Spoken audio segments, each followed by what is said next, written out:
padres casados, que estudamos durante 14 anos no seminário para ser padre, como esse ego de padre da gente ficou gigante.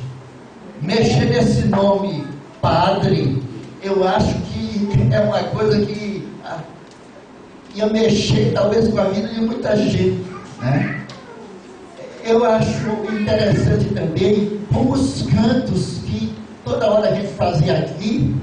Eu quero um quintal sem muro, eu quero cantar mais forte, eu quero ter milhões de amigos. Aqui esse canto, eu achei que mexeu. Quando eu cheguei ontem e vi isso aqui, disse, meu Deus, Deus chama a gente para um momento novo de caminhar junto com o seu povo. É necessário unir o cordão. Por isso, vem e entra na roda com a gente também, você é muito importante. Então, tudo isso eu acho muito interessante para a gente levar em consideração. Mas, além disso, eu tinha passado um e-mail para Gilberto, e Gilberto disse, por que você não escreve isso e manda para ser publicado? Eu disse, olha Gilberto, isso são coisas que estão na minha cabeça, meus netos vêm aqui, eu vou ficar com os netos, vou ter tempo de escrever. Enfim, alinhavei algumas coisas. Aí liguei para Eduardo Runner, aí Eduardo disse, Almir, ótimo isso, me deu apoio, me animou. Eu disse, mas eu preciso de uma fundamentação teórica. Ele disse, eu mando uma mensagem para o encontro por você, para servir de fundamentação teórica daquilo que você está me dizendo. Aí mandou essa mensagem. E é por isso que o Gilberto está me dando 2 tempos para mim e para Eduardo, né? Bom, vamos olhar assim, eu tenho que contextualizar isso. No olhar retrospectivo, nós temos toda uma história muito rica de mais de 35 anos de movimento. Mais de 35 anos, porque Nova Iguaçu tem exatamente 35 anos, e o movimento começou pouco antes, né? E apenas citar uma coisa, né? E muito rapidamente. Houve integração de famílias, de pessoas, apoio de forma mais forte no início do movimento, quando estávamos dispersos. Ajudamos a quebrar paradigmas, a criar uma nova cultura, e embora não exista padre casado na igreja ocidental, a sociedade civil no Brasil foi se familiarizando com a ideia de que o padre poderia se casar. Tudo isso é fruto do nosso movimento. Aprofundamos temas em comuns, crescemos com o grupo, divulgamos e promovemos debates nos encontros, na mídia, escrita falada, no nosso jornal Rumos e, sobretudo, no site que está super excelente, né? Houve um tempo que algumas regionais tinham seu veículo de comunicação, foram dados testemunhos pessoais, engajamentos em pastorais e comunidades eclesiais de base. Fomos também um princípio de contradição, despertando interesses de alguns elementos do clero e até raiva de outros mais conservadores. A nossa existência valeu e vale a pena. Eu mesmo recebi uma vez um e-mail de um bispo amigo fazendo críticas, mas eu não levei isso adiante para não criar problema. Uns morreram, outros saíram, outros envelheceram, e se alguns desses padres casados estivessem na ativa, nós seríamos eméritos ou quase eméritos. Eu não sei se alguém aqui ainda tem qualquer pretensão, porque se tivesse, já estava realmente caducando para a hierarquia da igreja, né? Hoje há poucos membros novos no nosso movimento, porque poucos saem para se casar. A maioria da ativa não leva a sério essa história de celibato. E os padres novos, hoje está falando até com o hino, muitos dos que saem, padres novos, nem querem saber falar em MFPC, né? E nós, numa expressão mais correta, deveríamos nos denominar não famílias de padres casados, mas de padres que saíram e construíram famílias. O foco deveria ser este: uma grande família destituída da vernissagem clerical. Bom, isso é o reto. Agora vamos ver o Papa Francisco. Mas vamos, não deixa, faça aqui uma flexibilidadezinha para não terminar o pensamento. O pontificado do Papa Francisco dispensa maiores comentários, pois todos devem estar acompanhando seus passos em termos de teologia, doutrina e pastoral. Quero apenas mostrar algumas aparentes contradições entre o cardeal Bergoglio e o Papa Francisco, né? Quando o Papa Francisco, sobretudo, ele diz que o celibato não é prioridade para o momento. O Papa Francisco falou textualmente: o celibato não é prioridade para o momento. O que passa na cabeça do Papa com o perfil de Francisco quando diz isso? Ele é um Papa aberto. Quando ele diz que o celibato não é dogma, nesse livro aqui, Sobre o Céu e a Terra, o que pensa o novo Papa Francisco sobre a família, a fé e o papel da igreja no século XXI, que ele faz em parceria com o rabino Skorka, discipulado dessa lei. Então, ele diz que o celibato não é dogma, que pode ser mudado, que antes do século XI era opcional. O Papa Francisco conhece bem a América Latina, que foi quem redigiu o documento dos bispos de Aparecida, e que depois, para poder ser aprovado pelo Vaticano, aí parece que Dom Valmor de Minas teve que fazer uma segunda redação diferente da dele, né? Ele sabe de tudo isso, né? O Papa Francisco, um homem humano, que em relação à sua vida pessoal, ele diz que quando era seminarista, ficou deslumbrado por uma garota e passou um bom tempo confuso, que não conseguia nem rezar. Quer dizer, um Papa dizer isso é humano, compreensivo, que chama o ex-presidente Lugo de um homem honesto por ter deixado o episcopado.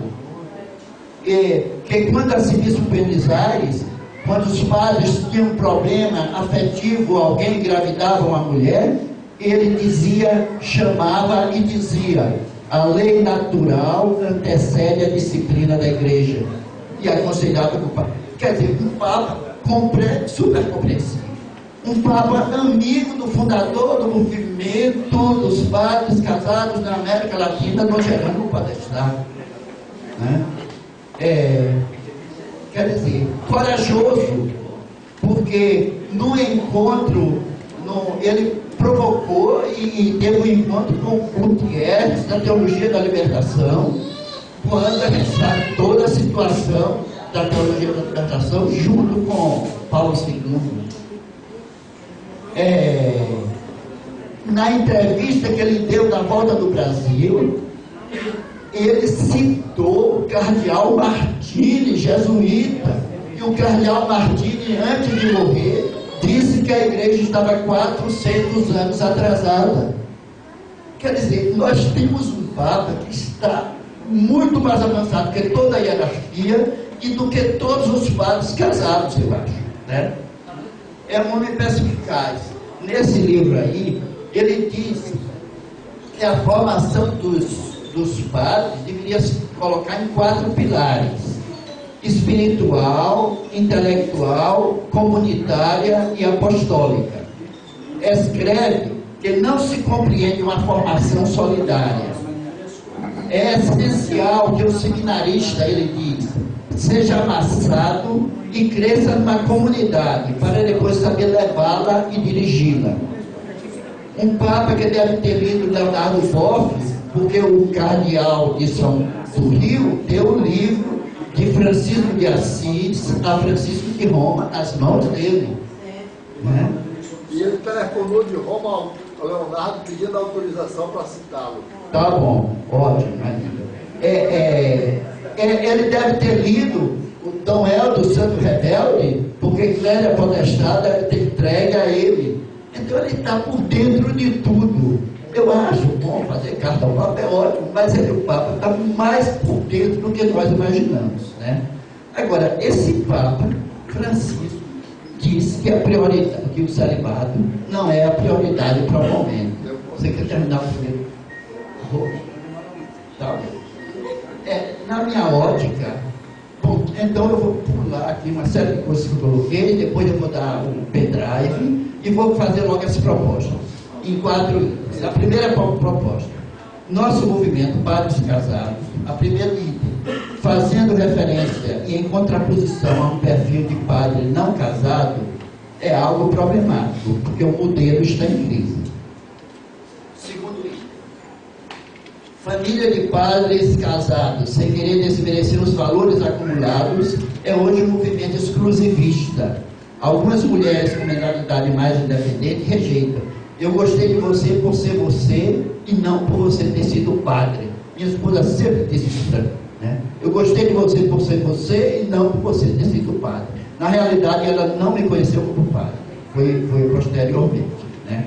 Apesar da nossa flexibilidade em acolher outras pessoas, é preciso dar mais abertura numa dimensão nacional e torná-lo mais inclusivo para que se torne mais amplo, mais pastoral, mais missionário, menos corporativista e voltado para o próprio umbigo.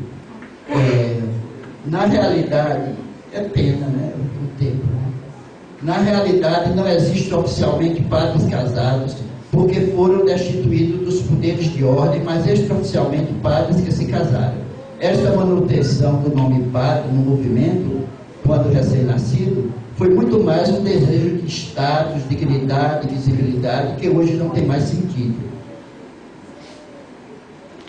Santo Agostinho dizia: para vós sou bispo, convosco sou cristão.